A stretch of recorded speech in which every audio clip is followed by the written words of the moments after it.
this, we're talking specifically about the sections of your account where you're able to enter them in. These would be underneath either the master account settings, as we like to call it, which is accessible by this little profile icon, and you can put them in here.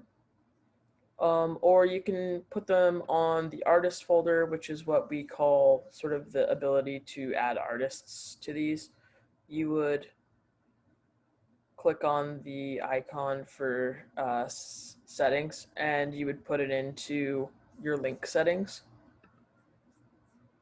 So you can do that on the artist folder level. Generally, the use case for that is if you work at a label and you have different artists that you want to set up individual Facebook pixels for, you would put that in on the artist folder level. And then on the master level, you'd put in the entire record label Facebook pixel. This way you can segment out the data between the artist folder and the master account. Now, what is retargeting in the first place? Great question. That's when you have pixels set up which track fans that come to your Feature FM landing page and interact with it.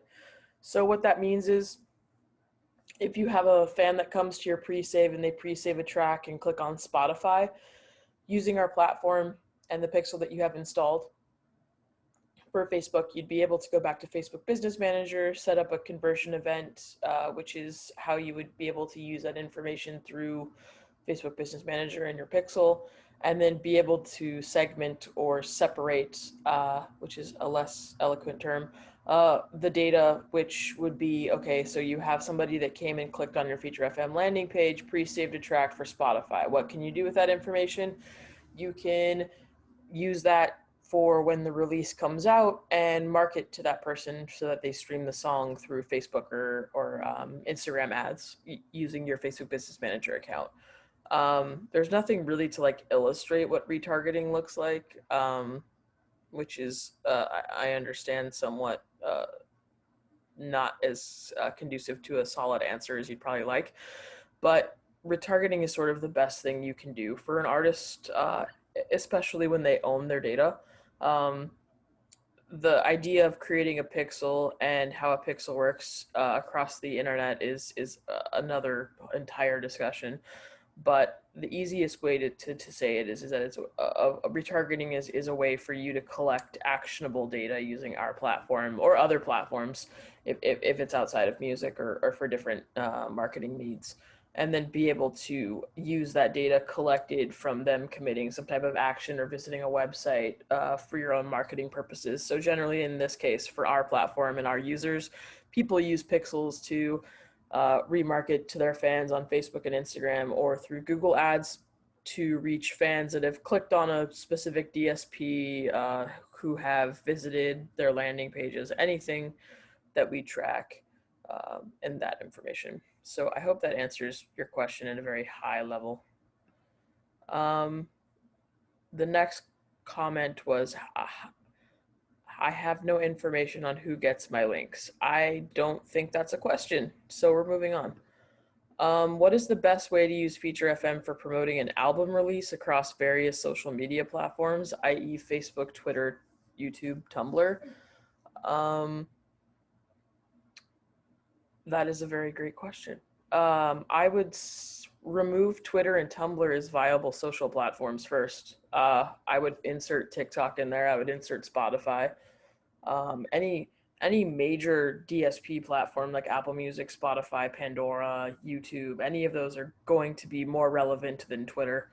I'm not a big fan of using Twitter for music marketing anymore. Their ad platform is complete garbage. You might as well just put your money in a garbage can and set it on fire, because it'd be more fun than using Twitter for ads. That's how much of a fan I am. So I guess for promoting an album release across various social media platforms, I'd need more context as to the genre, because that would affect how I would answer that question. But I can go through the process of what promoting an album release across various social media platforms look like really quickly. Let's do this as quickly as possible.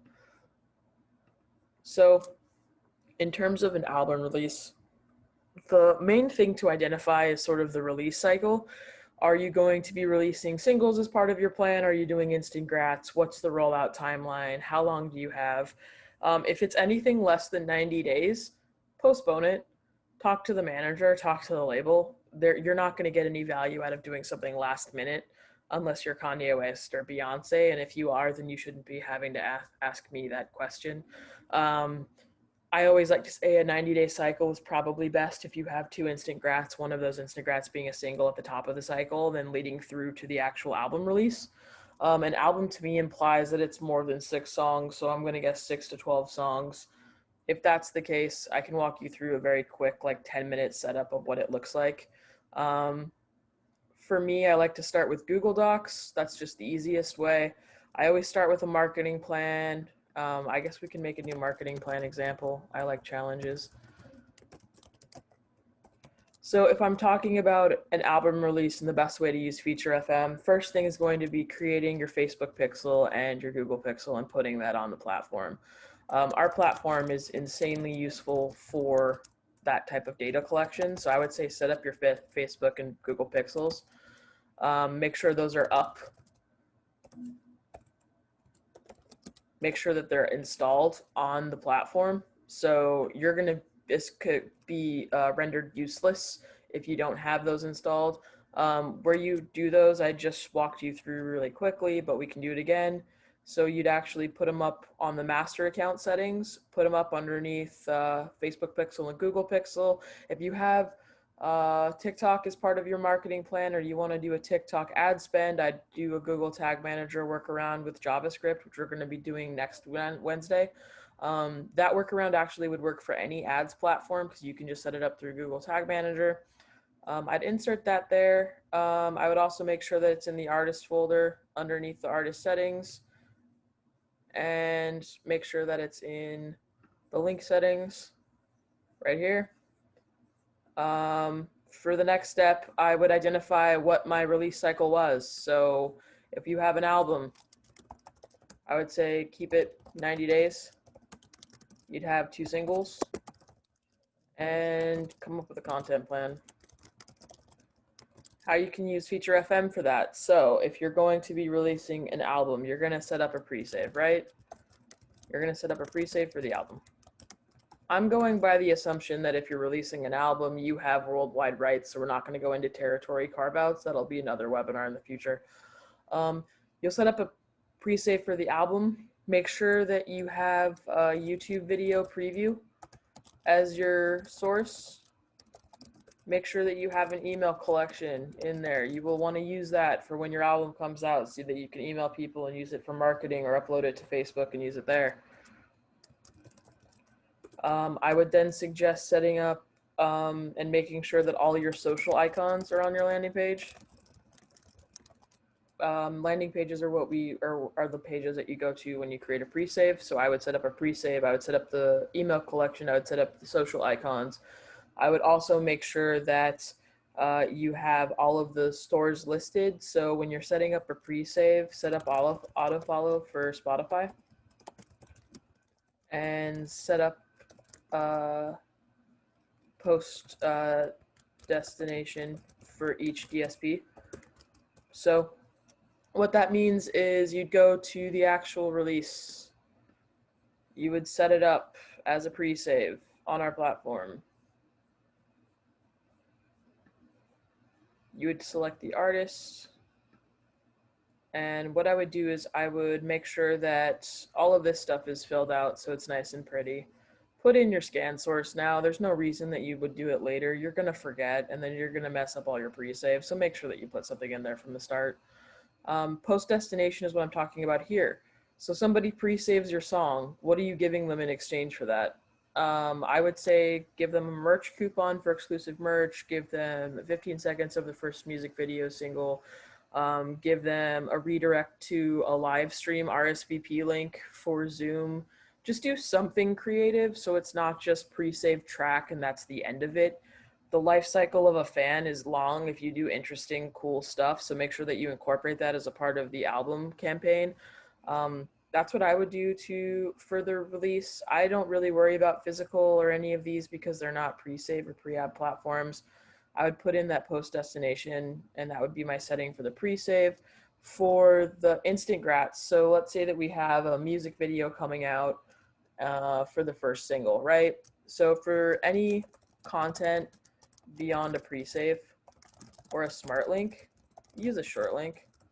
You can wrap any link on the internet with a short link and be able to pixel the fan. What that means is, say that you have a video that you're releasing for your new music album called I Won't Love Anymore, because that's mostly what albums are about. You're going to want to put something, you're going to want to share content in between when your pre-save comes out and when your album comes out.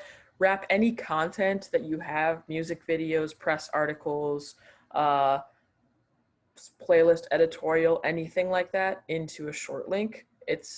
It'll shorten any link on the internet for you, and you can throw it up on your bio links page, which we'll get to in a second.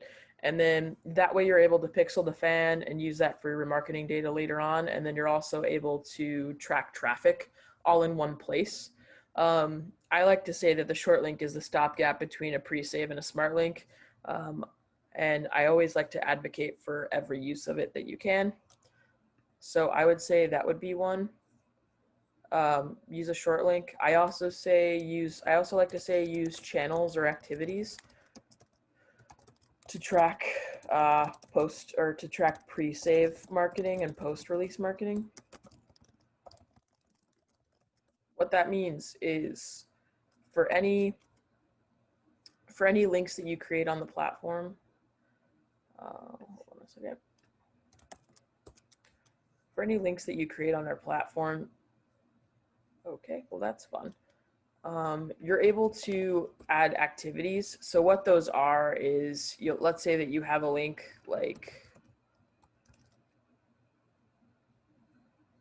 this, and this is your bio link.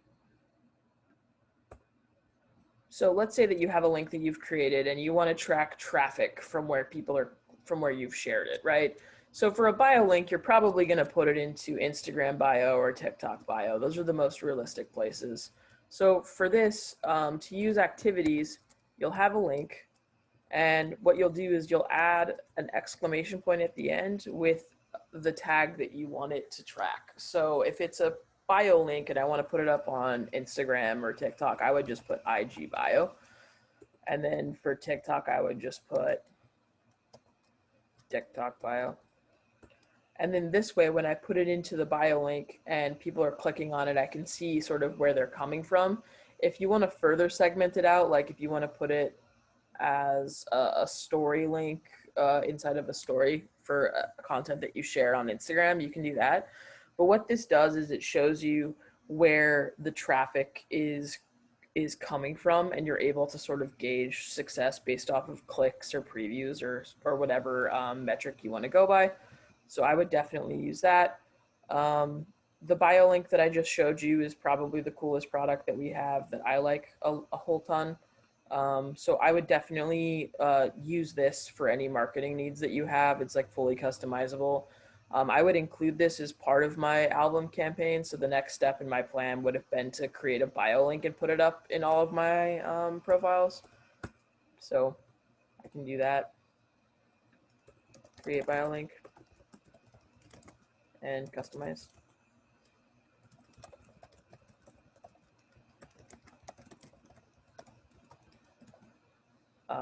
The next part that I would do is probably come up with the release plan, like what streaming strategies are we doing? Are we going to try to push one platform more than another?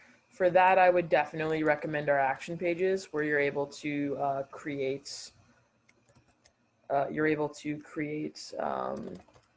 let me go back to where my phone is. It's not going to let me log in. I would create an action page. So an action page would allow you to commit an action. That could be for Spotify or Apple Music or YouTube, which are the 3 DSPs that we offer them for.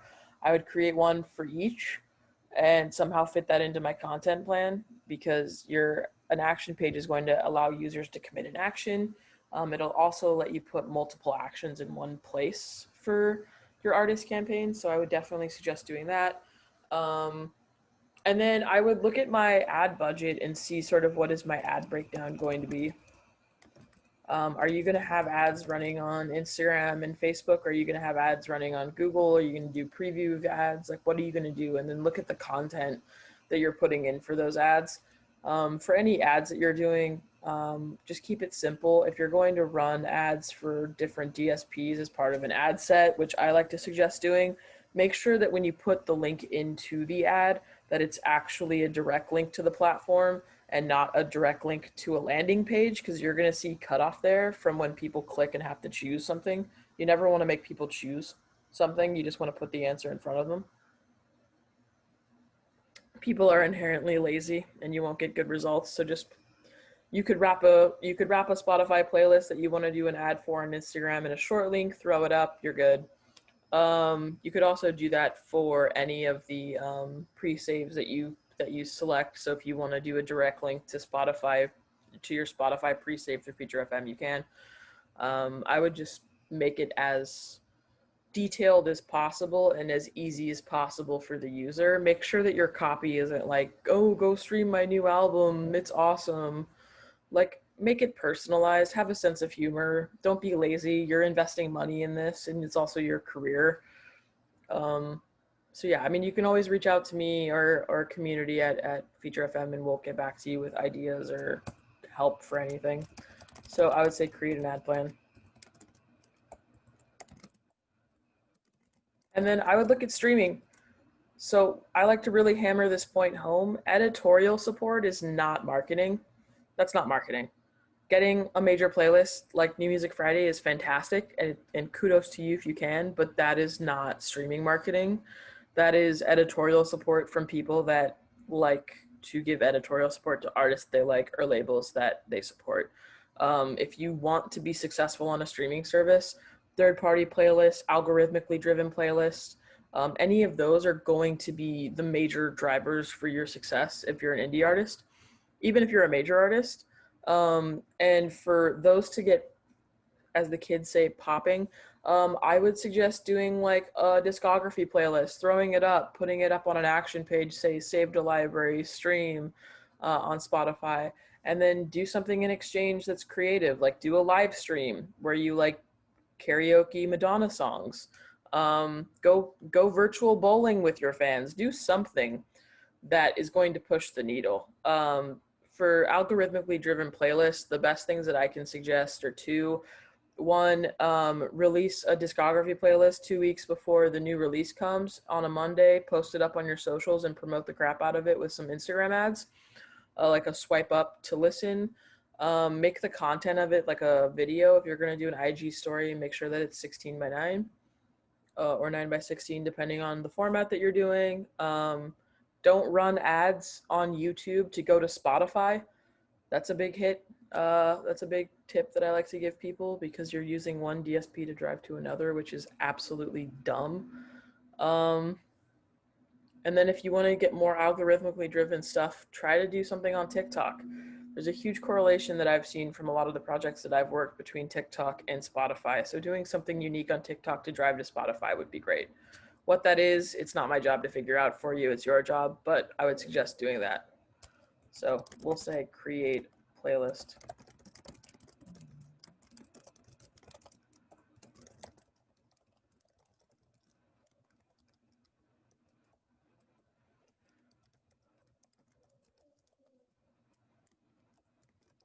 Okay, that's about all that I would say in like 10 minutes for that specific question. Hope that helps, Barbara. Um, the next question is, do you currently support Twitter Pixels? If not, are there plans on getting their support up and running? I found Twitter retargeting to be much more fine-grained than Facebook's and want to utilize Twitter for conversion campaigns. The answer is we don't support Twitter Pixels. There are no plans at the moment to get that support up and running. Again, I've worked in marketing for about 8-9 years. I think Twitter is a wasteland of money. I've never seen a good ROI across my entire career using that platform for ad spends. So I'm not sure particularly why you find the Twitter targeting to be much more fine-grained. I think Facebook's is a much more sophisticated platform, and their targeting is a lot easier. And also you get more bang for your buck, especially with Instagram. So I hope that answers your question. I'm not going to send this doc to anybody, but it'll be available in the post-wrap email that we'll send out. So yay for that. Steven asked, could you walk us through setting up a conversion pixel event for clicks to service on Facebook? The new Facebook interface has been very confusing in this regard. Steven, we actually have a great webinar that we did about that subject so that we could, I'll make sure to, if you email me, I can send that to you. If not, you can look up on our Feature FM website. We did a whole webinar on setting that up, a custom conversion event. Additionally, could you specify how to click to service Spotify specifically? For the rules that you're creating on Facebook, you would just select click to service as the parameter, and then you could dig down deeper into Spotify. So what that looks like is when you are on Facebook and you want to hammer out what that looks like, you can do this. Hopefully this is working now. We have the list of all the parameters that we do. So you can type in service name, which would be any of these stores. So you would put Spotify in. And then if you want to do, I think you said clicks, like you want to do clicks to service, that would be like I think that would be like the action, or that would be, it would be one of these. Oh, it would be, I think, the CTA. That's probably what I would do. Link type isn't going to matter. Artist won't matter. Tags won't matter. That's what I would say for that. Hopefully that answers that. But I would check out that webinar. And you could do that. I could put it in the chat right now because I'm already on the FAQ anyways.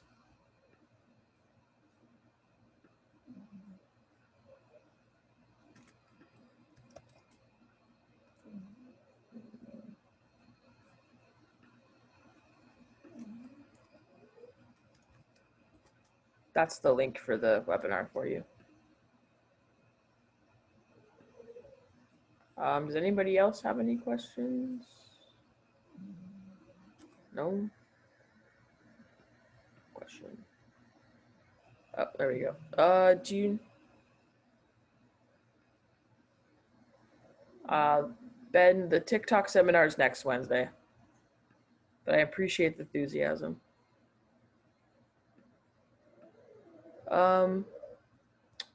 Thank you. Do you know if Facebook reach campaigns that are not utilizing the pixel are still accumulating market data for use in lookalike audiences? Facebook has told me that they need around 1,000 people in a market before lookalikes become available. Is there a good way to gather this data without custom conversion tracking?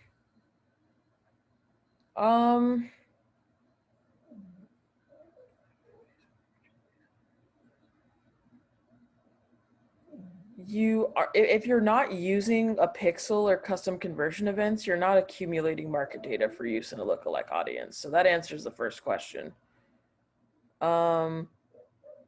Is there a good way to gather this data? I mean, the best way to do that is through pixels.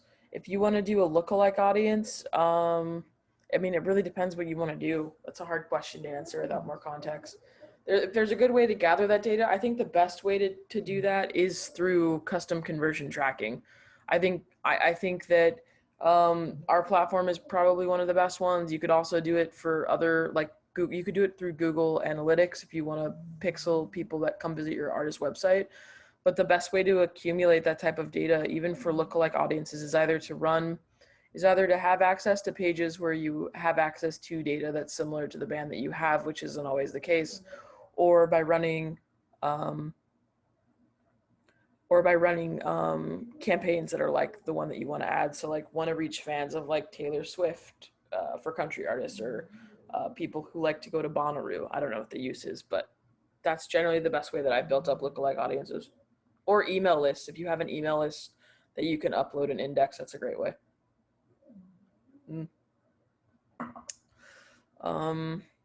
Next question is, does Feature FM offer student pricing? That is a great question, which Jeanette can take for you in the answers. Jeanette's my colleague that works with me at Feature FM. She can help you with that question. For TikTok, can you send resources if I want to find out how before the webinar? It's a big one on my list. Ben, we're actually going over this next Wednesday. I'll be covering it then. It's a little bit more than just adding a pixel to a field, which is why we're doing a whole webinar on it. So just come back Wednesday and you'll get that. Stephen, in other words, I'm pushing my Feature FM page through a reach campaign. Is this pixel still tracked to Facebook even though it's not? Yes, it is. It is still tracked to Facebook. I hope that answers the question. Doesn't look like we have any more questions at the moment. We're on for the whole hour, guys, so if you have other questions, I'm happy to answer.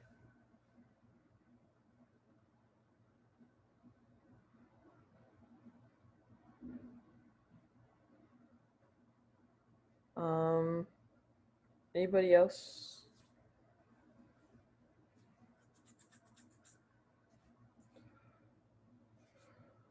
Do I find that lookalike audiences are the best bang for your buck? On Facebook. It depends what the use case is. I've had really great success for lookalike audiences with regards to like live shows, which were a thing that happened years ago before COVID existed. Just kidding. I haven't had as much lookalike success with streaming, to be quite transparent, because music live shows can be lumped together if it's like a festival or if there's more than one artist on the lineup. For streaming, it's a little bit more subjective. So the artists that you pick for the lookalike audience have to be like very similar to the music that the artist is releasing. If it's an artist that has released a bunch of music and they sort of have like a sound established that's similar to like a major artist and it's not too far out of the way sonically when somebody's listening for it to be called like a Taylor Swift or a Luke Bryan or whatever song, then I think that lookalike audiences can be effective. If you're using lookalike audiences to grow an emerging artist Facebook page or audience, it's not as great. It's really hard to convey value to somebody that has never streamed that artist before, or to make them listen to that artist, which is why generally the best way to get fans through music rather than like personality or content is by like putting them into like Fresh Finds or something like that on Spotify or whatever the commiserate is on Apple Music or Pandora or any of these. It's really hard to do that. Next question is, how many Facebook interests do you recommend setting for a market if you're not using a lookalike audience? Example, 5 to 10 similar bands or publications, i.e. Pitchfork as interests. I never use publications as interests unless it's like Rolling Stone and it's like a legacy act. I always use like, I would say 5 bands. 10 bands, it's going to be too narrow to be effective unless it's like Guns N' Roses and other bands of that caliber that have a huge audience, which to that effect is not a good enough or focused enough answer for ads. So I would pick like 5 bands. I wouldn't get, the hard part with ads with lookalike audiences is you have to be specific, but it has to be broad, which doesn't make any sense. But they have to be bands that have a big enough following. I'd say like 100,000 or more, but somehow musically they make sense with your artist. So that's what I would say. 5 bands or 5 interests is what I would limit it to.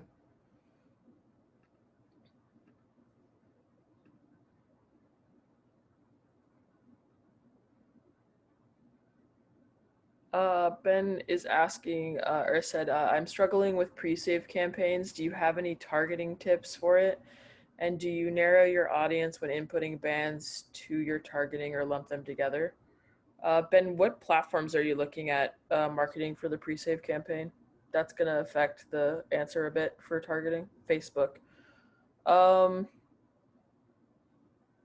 I don't like to narrow my audience. Like I said, I like to keep it specific but broad, and that doesn't make any sense. But it's like you have to pick bands that have a big enough audience where you could get fans, and their music makes sense for the artist that you're trying to market to. For the pre-save campaigns, um, generally how I like to build them is I like if it's an emerging act, I like to pick like 5 bands that I think that the artist sounds like, look up their Facebook pages, run ads uh, to fans of those pages or to or if it's like an interest based thing, find 5 interests, and then what I do is I always drive them to a page where there's a pixel and then be able to use that information as in my custom conversion event. um, I don't like a narrow audience. I don't like too narrow of an audience because it's going to cost more per click to reach them or get them to click on something.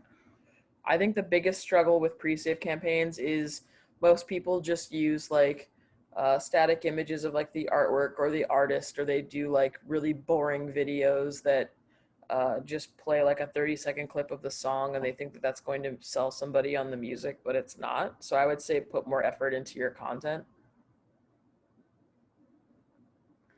Um, so yeah, that's what I would do to answer that question.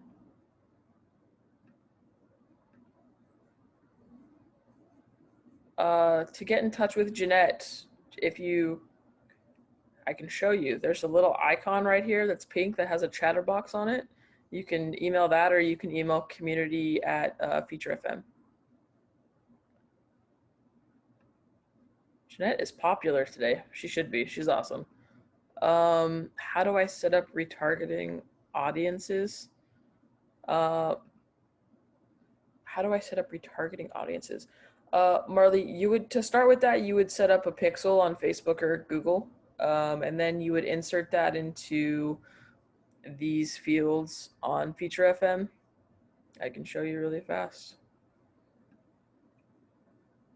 It's not working right now, but we covered it a few minutes ago, so we'll send the recap of this so you can see where to put them. But that's how you build up your retargeting audiences. If you want to know how to set up a pixel, we have a great FAQ. So let me get that for you. Jeanette wrote this article. All things are coming up, Jeanette. I'll put this in the chat for you so that you have it. This is the how to set up your pixel, which will help with the retargeting question. Ben asks, thanks. Have you done a webinar on targeting another band's page likes? No, I haven't, because I have not had a use case for setting that up or a specific example. Also, I feel like that type of content is getting a little off. It's getting a little off platform for what we cover, but that's a great topic suggestion for the future. I'd be happy to consider that. Steven asks, I'm getting a cost per click on my Feature FM Instagram campaign of 0.09. Do you have a recommended CPC goal when you start a campaign, and do you find that split testing is the best way to get that value down? I do find that split testing is the best way to get the value down. The CPC is going to depend on sort of what the initiative is. Are you having them click through to a pre-save? Sorry, there's like no back and forth on these questions. If you're getting them to go to a pre-save, click through to Spotify or Apple Music. Are you making them go to the same landing page? Or are they going to like specifically like right to the Spotify or Apple Music page, or are they going to the Feature FM landing page?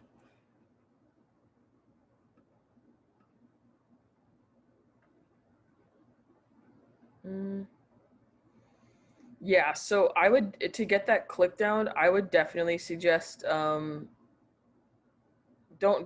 have it go to the Feature FM landing page. Have it go to the specific DSP that you want it to go to. For getting down the CPC, like do the split testing, I would do like a split ad set, one for Spotify, one for Apple, with verbiage and creative that's specific to each one. and then have that link go directly to the Spotify or Apple pre-save or whatever the objective is for this campaign. If you do straight to the service, you don't lose pixel tracking now.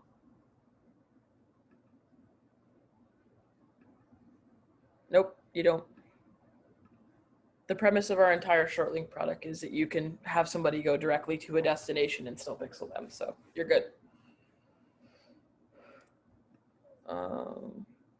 Let's see. I don't see any more questions. Does anybody have a challenge? Any random thoughts that you'd like answers to?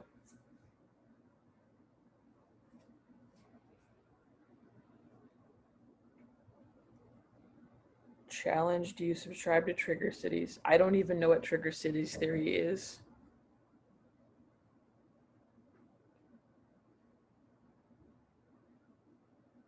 No, I don't know what Trigger Cities is.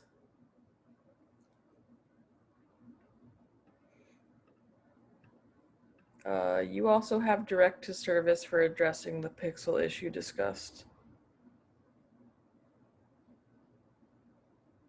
Well, we have many different types of links. We've got short links that go directly to a service. You've got organic and paid channel links that are automatically generated when you create a smart link or a pre-save on the platform, or even an action page. And you can get those that will go directly to a service. You've got smart links that you can have go directly to a service, which was our workaround before our short link product. We've got a lot of them.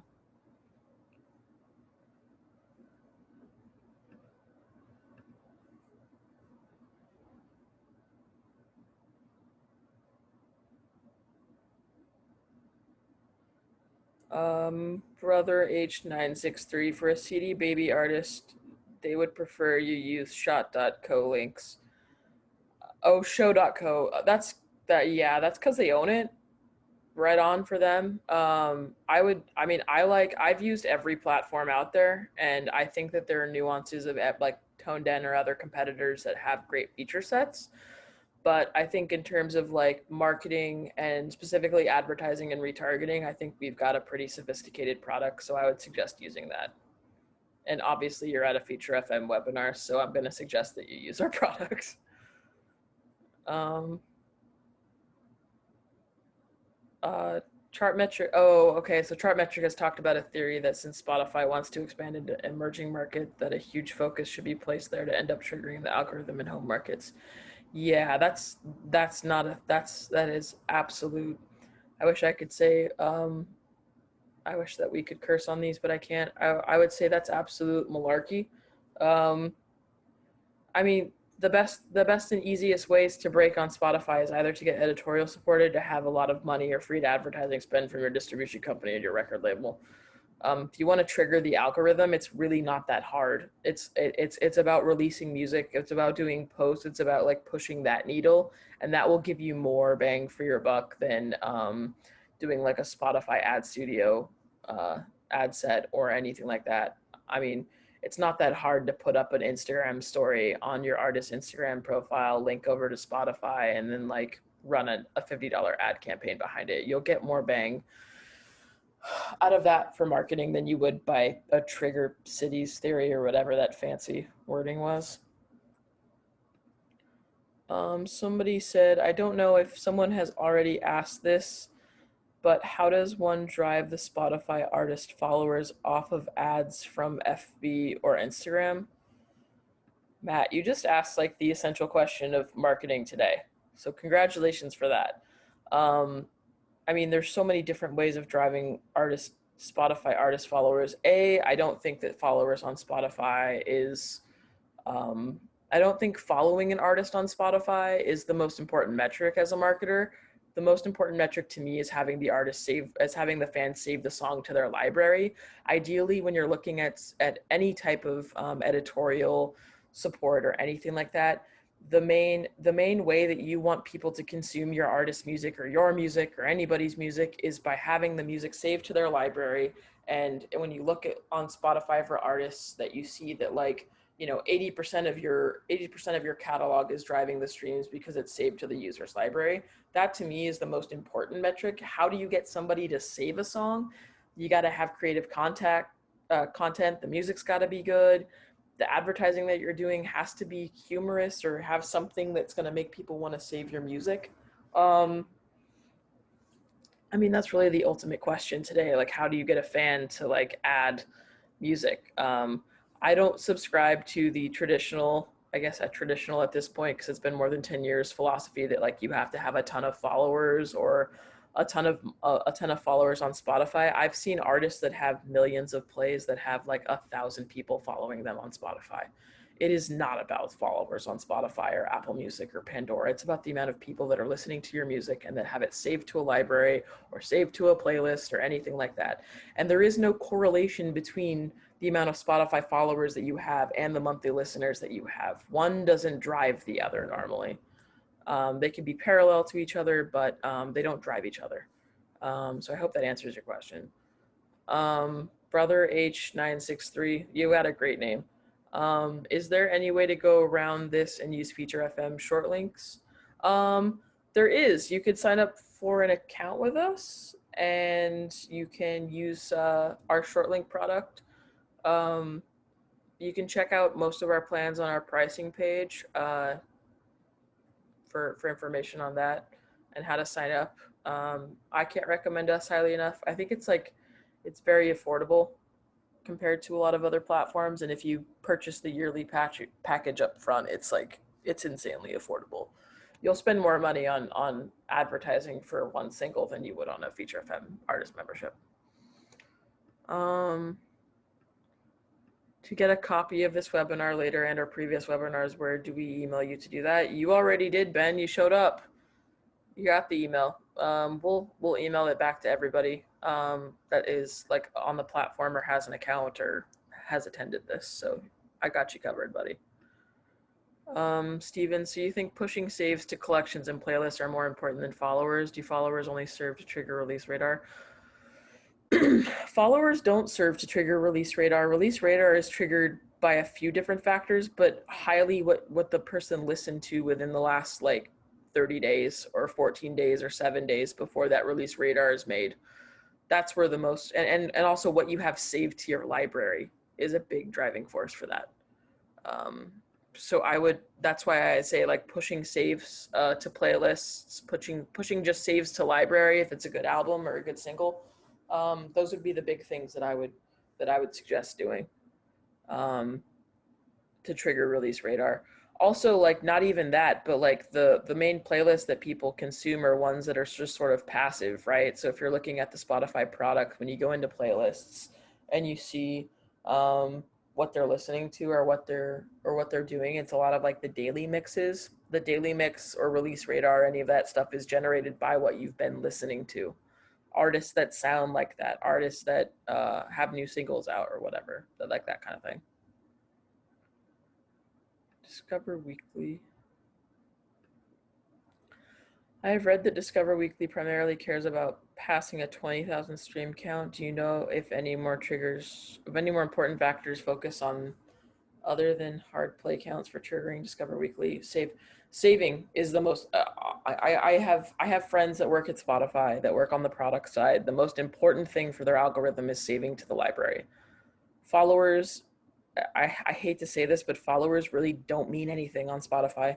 What means something are monthly listeners or saves or plays. Like those are the metrics that editorial people look at if you want to get editorial support.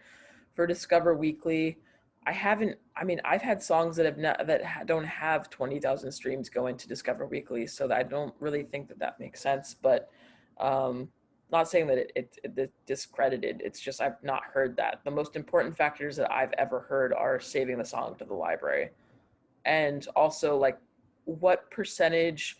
So this is the thing: if you have a playlist beyond New Music Friday, which just has a 7-day shelf life, the one thing that I would say is that like most playlists are updated every 7 days, right? So the playlists that matter more to me are like genre playlists or mood-based playlists, which are better, like Have a Good Day or like the college like lo-fi beats ones.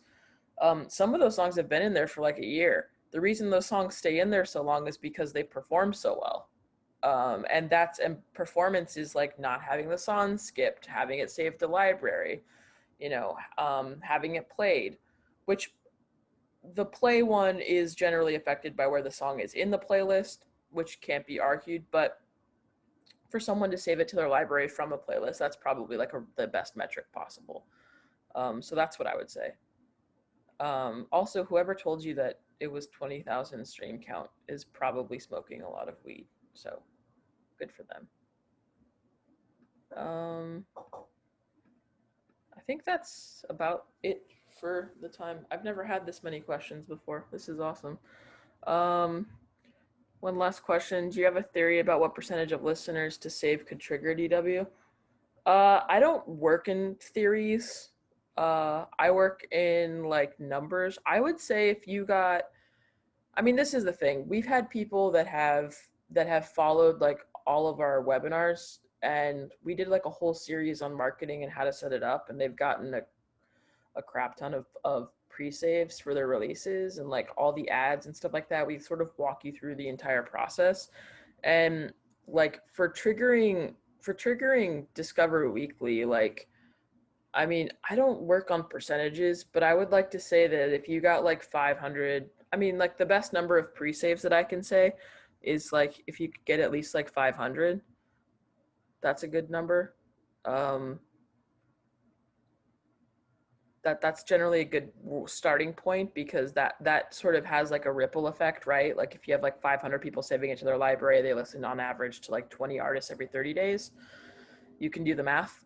So I think that could help, but also like pre-saving a track is a really great metric for songs that haven't come out yet. That's one that I didn't mention. So like having the song pre-saved on Spotify is actually quite valuable to the algorithm. Yeah, I hope that answers the question.